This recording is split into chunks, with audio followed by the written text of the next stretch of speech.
Dila Betlog po ang kanyang itay sa China at alam naman po natin yan. At syempre, wala pong pinagkaiba ang kanyang anak. Super Dila Betlog to the maximum level to the square root of 7,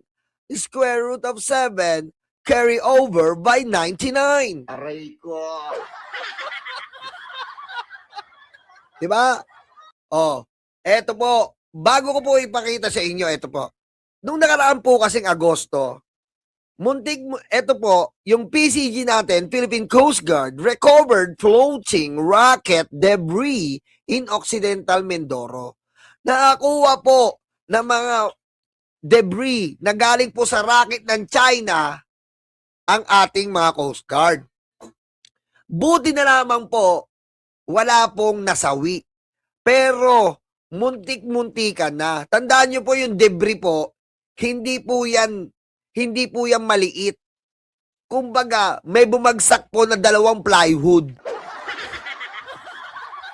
Ganun po kalaki yan. Alam nyo po yung plywood ng bahay nyo? Pagdugtungin nyo, ganun po yung pinakamaliit na debris ng rocket. Bumagsak po yan sa Mindoro, sa may Barangay Bonbon, Occidental Mindoro, noong Agosto. Sa dakong 12:30 ng tangari. Galing po yan sa China. Diba? Galing po yan sa China. Buti na lang po, nandun yung ating mga Coast Guard at nagbabantay po. At kaya po, naiwasan ang mga nasawi. Kasi putik, magulat ka niya nung nasa bahay kami, bumagsak na isang mahabang 2 plywood. Bang! Patay ka talaga dyan. Patay ka po talaga dyan. Ha? Patay ka dyan. Ngayon po, etong hayop na Sara Duterte, abay pinabawi ang China. Ibig sabihin po, talagang ganito ng mga Duterte ang China. Ganito po ng mga Duterte talaga ang China. Sabi ko sa inyo, dila, betlog. Aray ko. Eto po, ang bagong upo po, ayan ha, ang bagong upo. Eto po, Sara Duterte teams up with China for new Oriental Mindoro. Oriental Mindoro rin po. School facility. Aray ko. Pinabawi po ni Sara ang China. Sabi ni Sara, bawi kayo, bawi. Ha? Bawi kayo. Bawi kayo para hindi magalit sa inyo mga tiga Mindoro. Aray ko. Kita niyo po kung gaano kakupal si Sara Duterte. Biro nyo, nakipag-team up siya sa China para mabura daw sa isipan ng mga tiga Mindoro yung mga nalaglag sa racket ng China ng mga malalaking plywood. Anong klase po ito? Ito pala ang future president, hayop. Aray ko. Ayan po yung bagong ambassador ng China.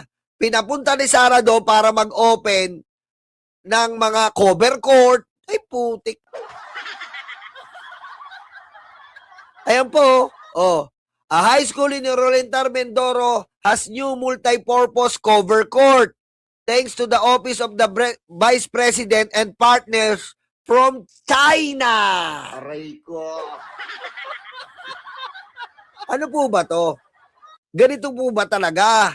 Tayo? Kukunin natin yung presidente ito? Walang ginawa kundi dumila ng betlog ng China? Aray ko. Para malinawan kayo, pakinggan nyo to. Pakinggan nyo po si Ronald Llamas. Pakinggan nyo po ang sasabihin ni Ronald Llamas kung paano po, sandali lang po ayan kung paano po ito, pakinggan nyo, sandali lang ayusin ko lang, baka makapiright po tayo. Ito po Parang natatakot kayo maano rito Si Guido parang sinabi mo nag-freeze di ba? Seryoso ba? Palagay ko, pag tuwing may seryosong moment, panahon na para sa Bardagulan. Ala nyo, wala na. Tara na mga tema. Ito na ang Bardagulan. Ito na, ang Bardagulan. 2 days ago. 2 days ago, may nakita akong balita. Yun. The Vice President teams up with the Chinese Embassy para i-inaugurate ang isang covered court. Court lang pala, isa lang pala. Court sa Oriental Mindoro. ayan po i-inaugurate ang cover court. Kupal talaga eh, no? Oh.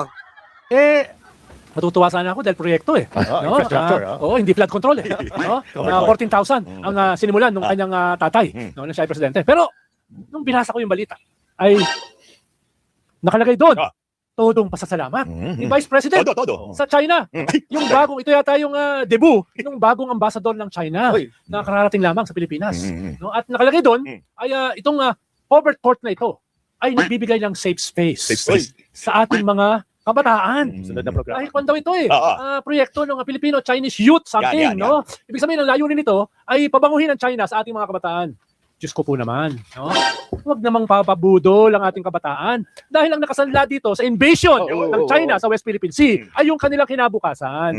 Pero mo, just a few days before, hinaras ng Chinese Coast Guard yung ating mga mangingisda. And bukod pa po ito sa mga bumagsak na debris, nung nakaraan po, hinaras ng Chinese Coast Guard ang mga grabe, no? Grabe. Antindi po, no? Biro nyo po para bumango yung China, si Sara nagiging tulay. Ano po yan? Aray ko. Di ba? Di ba, Mami Cheche Bureche? Nangangampanya kasama ang China. Kaya yung mga kumakalat po ngayon sa atin na mga black propaganda, paninira sa gobyerno, kasama po ang China yan. Na-discover na po yan ng TRICOM. Funded sila ng China, tayo. Wala tayong pondo rito. Kawawa naman tayo. Anak ka ng Tapos tayo pa daw bayaran. Tapos tayo pa raw po bayaran. Nakakainggit nga sila eh. Di ba? Di ba? Nakakainggit. Mas bobo ka, mas malaki bayad. Aray ko. Oh. Ayan pa si Mami Cheche. Kasama pa ang ambassador ng China pumunta ng Sursugon. Para kay Nino? Kay Chis Escudero. Chucha, Xi Jinping. Aray ko. Kita nyo? Sa Escoda Shoal, galing sa Mindoro. Mindoro mismo. Tapos 2 days later, ito si Vice President, kasama yung representatibo ng China sa Mindoro mismo. Yan. Nagpapasalamat doon sa covered court na nagbibigay ng safe space sa ating kabataan. Nadribble Ano ba tayo. naman yan? No? Ano ba naman yan? Diba? Dati kasi, ang tawag sa mga ganyan, Manchurian candidate. Hindi Manchurian yan. Pero ang tawag dyan, ahas, makapili, traidor, inutil. Yan po ang tawag dapat dyan. Ahas po sa bansa natin yan. Traidor. Pero mo, di ba, yung binilin sa ating kultura, huwag mong aahasin ang sarili mong kababayan, ang sarili mong bansa. Pero po to, arap-arapam na po to. Winawalang ya tayo up to date ng China, pero si Sara, wala po siyang pake. Talagang inaangat niya ang pangalan ng China dito. Siya mismo ang nagiging tulay, nagiging paraan para ang mga Pilipino, ma-mind condition nila na ang China ay okay. Anong klase naman po yan? Aray ko.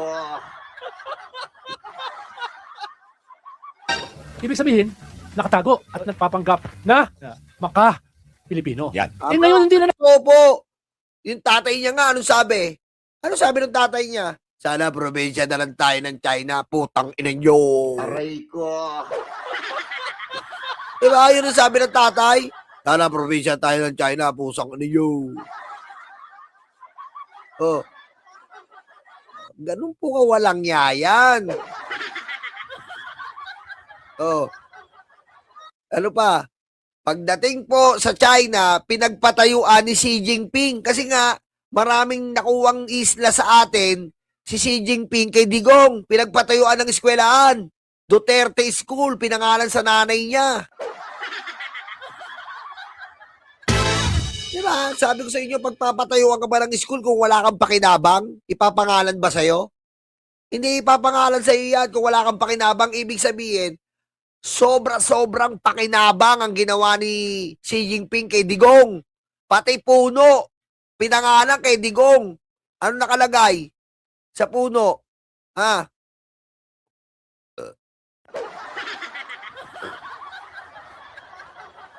nakalagay sa puno, Xi Digong. Aray ko. Ano nagpapanggap? Diba? Lantaran na Yeah. yung pakikipagkutsaba sa mga dayuhang invader sa ating bansa. Anong tawag dyan? Ay, Ang tawag dyan ni Doc Guido ay mga taksil at traidor. No? Hindi ako Sila, traidor. Lantaran pong pakikipagsabuatan po ito. Nakaka-alarma yung ganyan. Di ba? Lantaran na po ang pakikipagsabuatan mo dito po sa banyagang winawalang tayo. Grabe. Dapat dyan, kinikilabutan ka eh. Dahil tandaan po natin, binilin po sa atin ng mga bayani. Ano po ang bilin sa atin ng mga bayani? Ang sabi ng mga bayani, mahalin mo ang iyong sariling bansa. Sa kultura natin, ayan po ang pinanukala nila. Di ba? Huwag mong pabayaan ang sarili mong bansa. Kahit anong mangyari, di ba? Kahit anong mangyari po, di ba? Kahit anong mangyari po, ang mangunguna dito ay ang pagiging Pilipino. Pero si Sara po, ang branding na binibigay niya dito sa China, ang branding na binibigay niya sa China ay maayos. Maayos ang China, kaibigan ng China, abay matindi. Ang tindi ng mukha mo, di ba? may tawag sa si Doc Guido. No? Sana man lang. Dahil ikaw yung Vice President ng bansa, magpanggap ka naman. Magpanggap ka na. Oo, maging ano ka naman, magpanggap ka na hindi ka masyadong tuta at dumidila sa betlog. Harap-harapan eh. Korean candidate, no? Pasensya na po, ubos ng ating oras. Kaya dyan nagtatapos ang ating mahinahong. Oh, yan po ang presidente ng mga DDS. Ha? Yan ang presidente ng mga DDS. Sa inyo na yan, mga hayop kayo. Aray ko. Ha? Sa inyo na yan.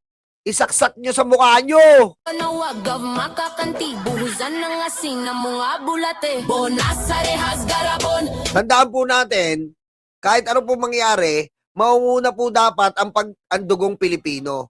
Maunguna po dapat lagi ang dugong Pilipino. Huwag po nating aalisin ang pagkadugong Pilipino. Dahil kahit kailan, tayo man po ang bansang maraming mga nasyonalismo na impluwensya, pero tandaan po natin, ang impluwensya po ay hindi dapat umabot sa ating dugo. Dahil tandaan nyo, ang dugo natin ay Pilipino. Ang impluwensya nandyan lang yan. Pero pag dating ng panahon, laging maunguna ang pagiging dugong Pilipino. Dahil pag yun, nabahiran na ng kawalangyaan at pagtataksil para pumanig ka sa isang bansa na harap-harapan na po tayong winawalangya, iba yun. Iba yun. Delikado po yun. Kung harap-harapan niyang pinapakita na itong China ay mabuti, siya pa mismo nagpo-promote na ang China ay mapagkakatiwalaan, delikado po yan sa soberanya natin, kaya po nagkapinde-pindeho tayo. Ganyan po ang ginawa ng tatay niya. Kita mo ang ginawa sa atin. Anong nangyari ngayon sa West Philippine Sea? Hirap na hirap tayong i-retrieve. Hirap na hirap tayong ayusin. Sandamakmak ang pahirap sa mga Coast Guard up today. Ngayong mga minuto, ngayong segundong ito, nakikipaglaban po ang ating mga Coast Guard doon. Tapos ngayon, binabaligtad pa tayo ng mga hayop ng China na to. Binabaligtad tayo. Gumawa pa po sila ng diplomatic complaint na tayo pa raw po ang nangaabuso ngayon. Nakaraang araw lang. Kita mo tayo mga abuso? Pero sabihan mo po si Sara Duterte, patahimikin niya yung China, hindi niya po magagawa yon. No comment yan. Sabihin mo sa China, wag yung walang yain ng West Philippine Sea. Hindi po magagawa, hindi masasabi. Ayan po, aamunin niyo si Sara. Sige nga, sabihin mo, Sara, kahit kailan po, obserbahan niyo ang mga video niya. Wala po siya sinabing tumigil na kayo China sa amin ng West Philippine Sea. Hindi niya po masasabi yan. Tumigil kayo China sa pangwawalang niya. Hindi niya po masasabi yan. Dahil tuta po sila. Hindi niya po masasabi yan. Sabi mo, to the Chinese country, stop. Hindi niya masasabi yon. Kasi takot sila. Takot sila dahil ang China at mga Duterte, may sabuatan yan. Ha? May sabuatan. Ang sabuatan yan, itong China, gustong-gusto nang ibalik si Sara Duterte sa pagka-presidente para mawala na sa atin ang tuluyan ng West Philippine Sea. At itong West Philippine Sea po, naglalaman ng, kumbaga, barrel, billions of barrel na mga langis, tapos isda, yan po ang gusto nilang makuha. Unang-una dyan ang langis. Yan po ang pakay nila. Ngayon, pag naupo si Sara, goodbye West Philippine Sea tayo. Kaya maging maingat po tayo. Pusang inang mga Duterte to. Lahat ng kasamaan sa mundo pinasok sa Pilipino. Aray ko.